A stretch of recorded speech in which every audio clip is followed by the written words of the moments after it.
Hello दोस्तों, तो आज हम बात करने वाले हैं जवाहर नवोदय विद्यालय प्रवेश परीक्षा 2023 को लेकर मैथ्स के कुछ महत्वपूर्ण प्रश्नों को, जो आपके प्रवेश परीक्षा 2023 के लिए बहुत ही अच्छे हैं, मतलब इम्पोर्टेंट हैं।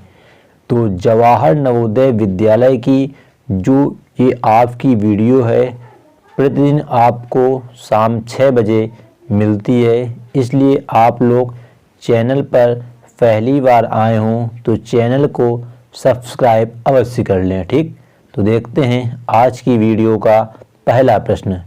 तो जैसा कि आप लोग देख पा रहे होंगे, हमारा पहला प्रश्न लिखा है, उस वर्ग का परिमाप ज्ञात कीजिए जिसकी भुजा 18.2 सेंटीमीटर है।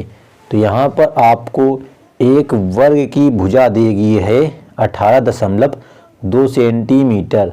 तो आपसे पूछा गया है कि उस वर्ग का परिमाप क्या होगा। तो सबसे पहले आपको यहाँ पर वर्ग का परिमाप का जो सूत्र होता है वो आना चाहिए।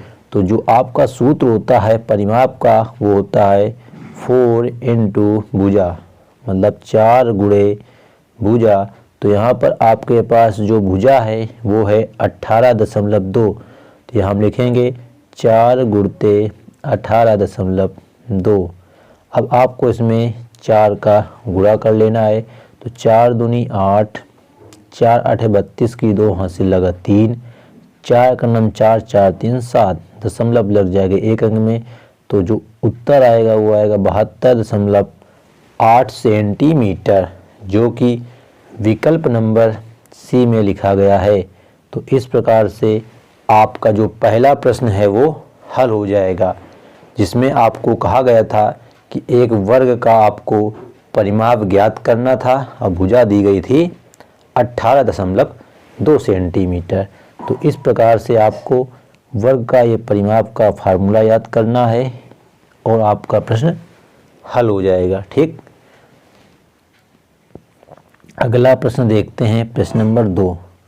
तो प्रश्न नंबर 2 लिखा है हमारा, 90 किलोमीटर प्रति घंटा को मीटर प्रति सेकंड में बदलिए। तो देखो 90 किलोमीटर प्रति घंटा है, इसको आपको मीटर प्रति सेकंड में बदलना है। तो सबसे पहले हम यहाँ पे लिख लेंगे 90। अब देखो 90 किलोमीटर प्रति घंटा जो चाल है आपकी, उसको हमको बदलना है मीटर प्रति सेकंड में। तो इसमें आपको गुणा कर देना है 5/18 का। कितने का? 5/18 का। अब आपको इसमें 18 से 90 कट जाएगा, तो 18 का 18, 18 पंचे 90। तो कितना आया? 5 गुणते 5, कितना बचा? 5 गुणते 5, तो आया 25 मीटर प्रति सेकंड। जो आपकी चाल निकल के आई वो आई 25 मीटर प्रति सेकंड। लेकिन आपके पास जो विकल्प हैं उसमें से किसी भी विकल्प ने नहीं लिखा है 25 मीटर प्रति सेकंड। तो इसका जो उत्तर तो आएगा 25, लेकिन विकल्प नहीं दिया गया है। तो विकल्प में एक ऑप्शन ये भी है, इनमें से कोई नहीं। तो यही इसका उत्तर सही हो जाएगा, इनमें से कोई नहीं। तो ये था तुम्हारा, जब आपकी चाल किलोमीटर प्रति घंटा में दी गई हो और उसको बनाना हो मीटर प्रति सेकंड में, तो आपको किसका गुणा करना होता है? 5/18 का गुणा करना होता है। आप इसका गुणा कर दोगे तो जो आपकी चाल होगी मीटर प्रति सेकंड में वो बदल के आ जाएगी, यानी कि नहीं सॉरी, किलोमीटर प्रति घंटा में होगी तो मीटर प्रति सेकंड में बदल कर आ जाएगी। ठीक, तो अब हम आपको बताने वाले हैं एक जवाहर नवोदय विद्यालय के बेस्ट बुक के बारे में, जिसे आप लोग ऑनलाइन घर बैठे खरीद सकते हैं।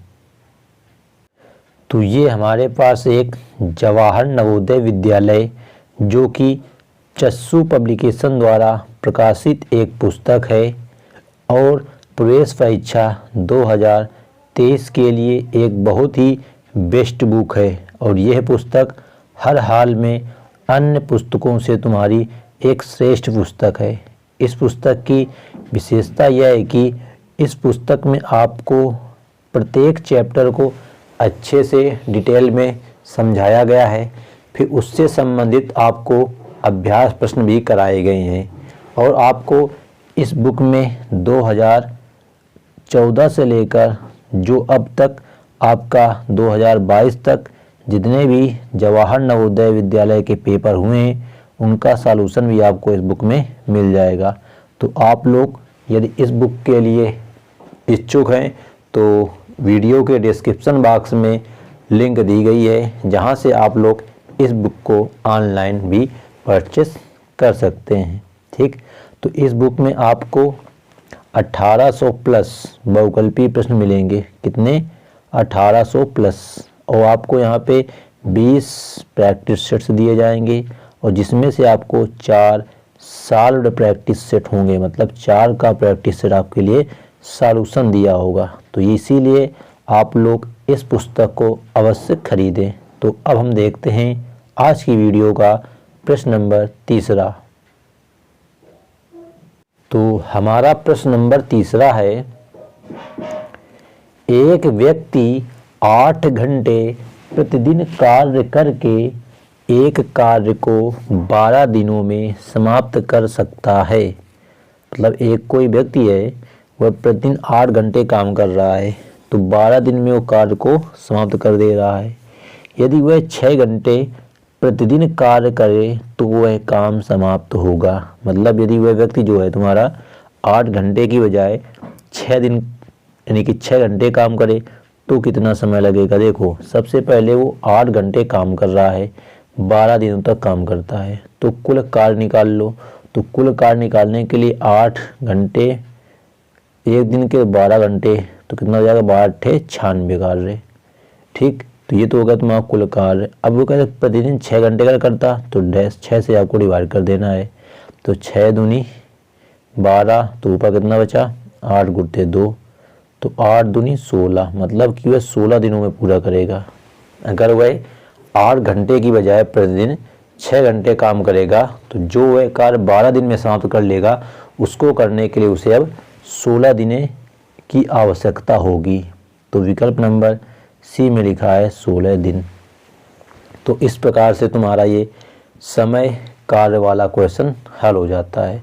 बस सबसे पहले आपको कुल कार्य निकाल लेना है, फिर आपको वहाँ पे कितने घंटे में करना है या कितने दिन, यहाँ पे क्वेश्चन में दिन भी दे सकता था तो पूछता वह प्रतिदिन कितने घंटे काम करेगा, तो भी आपको दिन से डिवाइड कर देना था तो उत्तर आ जाता। ठीक, अगला प्रश्न देखते हैं। प्रश्न नंबर आज की वीडियो का चौथा। तो प्रश्न है, एक कमीज के लिए 2 मीटर 75 सेंटीमीटर कपड़ा चाहिए। मतलब एक हमको कमीज बनवानी है, उसके लिए 2 मीटर 75 सेंटीमीटर कपड़ा चाहिए।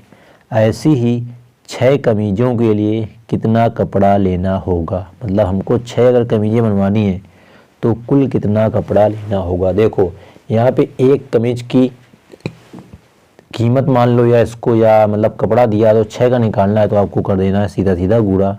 लेकिन यहाँ 2 मीटर 75 सेंटीमीटर है तो इसका पूरा हमको बना लेना है सबसे पहले मीटर में। तो मीटर बनाने के लिए हो जाएगा 2.75, क्योंकि 1 मीटर में होते हैं 100 सेंटीमीटर। 100 का जब भाग देंगे 75 में तो 0.75 आएगा, 2 में जोड़ देंगे और गुणा कर लेना आप इसमें 6 का। तो गुणा कराओ, 6 का पढ़ा 5 बार पढ़ेंगे तो 6 पंचे 30 के लिए 0 हासिल लगे 3, 6 सते 42, 42 में 3 जोड़ेंगे तो 22 3 45 हासिल 4, 6 दूनी 12, 12 4 16, 0.2 अंक में लग जाएगा। मतलब कितना कपड़ा आएगा? 16 मीटर 50 सेंटीमीटर। इसका मतलब ये हुआ 16.50 पूरा मीटर में आया। तो जो दशमलव के पहले लिखा है उसको हम कहेंगे मीटर और जो दशमलव के बाद लिखा है उसको हम कहेंगे सेंटीमीटर। तो जो उत्तर आएगा हमारा वो आएगा 16 मीटर 50 सेंटीमीटर। तो इस प्रकार से हम इस प्रश्न को आसानी से हल कर लेंगे, क्योंकि यहाँ पर आपके पास एक कमीज की कीमत पता थी, कीमत मान लो या कपड़ा मान लो, तो 6 की निकालनी थी तो सीधा सीधा आपको गुणा कर देना है। अब देखते हैं आज की वीडियो का अंतिम प्रश्न, प्रश्न नंबर 5। लिखा है सीमा किरण एवं ऊषा की आयु का अनुपात 2:3:4 है तथा किरण और ऊषा की आयु का अंतर 5 वर्ष है, तो सीमा की आयु कितनी होगी। देखो यहाँ पे सीमा की आयु जो है वो कितनी, पहले अनुपात में 2 है, तो अनुपात में हम 2 है तो उसको हम 2x कर लेंगे। ठीक, फिर किरण, तो किरण के लिए हम k लिख रहे हैं, किरण के लिए 3 है तो 3x कर लेंगे। इसी प्रकार तुम्हारी ऊषा के लिए u, ऊषा कितनी है 4, तो हो जाएगा 4x। ये हो गया तुम्हारा 4x। अब बोला है आगे किरण और ऊषा की आयु का अंतर 5 वर्ष है। किरण और ऊषा, तो देखो यहाँ पे ध्यान से, किरण की ये 3x, ऊषा की ये 4x, इनका अंतर, तो कितना अंतर हुआ x, तो x बराबर है तुम्हारे पास कितना 5, एक x बचेगा, एक लिखो या ना लिखो, क्योंकि 4x में 3x घटेगा तो बचे 1x, तो 1x बराबर 5 या x बराबर 5। तो क्वेश्चन पूछा सीमा की आयु कितनी है, तो सीमा की आयु कितनी है हमने यहाँ पे देखो देखिए 2x लिखी है, तो x का मान 5 है तो 2 गुणते 5 कर देंगे, तो कितना आएगा 5 दूनी 10 वर्ष। मतलब जो सीमा की आयु है वो कितनी है 10 वर्ष है, जो कि विकल्प नंबर ए में लिखा गया है 10 वर्ष। तो इस प्रकार से हम आयु वाले सवालों को भी सरलता से हल कर लेते हैं जिनमें अनुपात पता होना चाहिए। तो ये है तुम्हारी बहुत ही शानदार ट्रिक। तो इस प्रकार से यदि आप लोग नवोदय विद्यालय की तैयारी की, एंट्रेंस एग्ज़ाम की तैयारी करोगे तो आपका सिलेक्शन होने से कोई नहीं रोक सकता है। तो आप लोग इस चैनल को अवश्य सब्सक्राइब कर लें। प्रतिदिन आपको शाम 6 बजे वीडियो मिल जाया करेगी। प्रत्येक वीडियो में आपको हम 5 ऐसे प्रश्नों को कराएंगे जो आपके जवाहर नवोदय विद्यालय में हमेशा पूछे जाते हैं। तो आप लोग इसी प्रकार से वीडियो को लाइक कीजिए, शेयर कीजिए, जिससे हम आपको अच्छे से अच्छे क्वेश्चंस करा के आपका सिलेक्शन पक्का करा सके। तो मिलते हैं फिर हम आपको नेक्स्ट वीडियो में।